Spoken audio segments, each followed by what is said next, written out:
આજે મારા ભાભીની ભત્રીજીનો બર્થડે છે એટલે શ્રી સત્યનારાયણ ભગવાનની કથા કરી, પહેલા પૂજા કરી,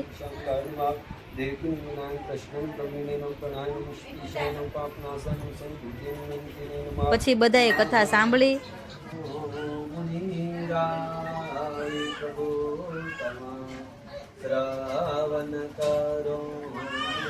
તરફ આવી રહ્યા છે.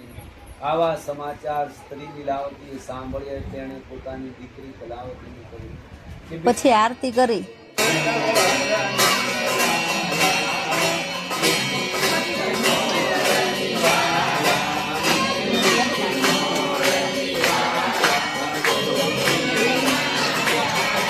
અને પછી શ્રી સત્યનારાયણ ભગવાનનો થાળ ગાયો.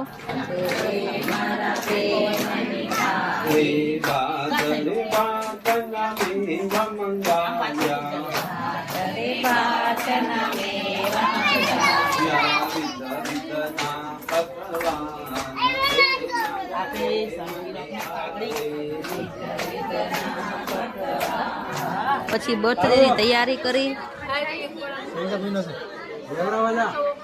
અને પછી બેસી ગયા જમવા.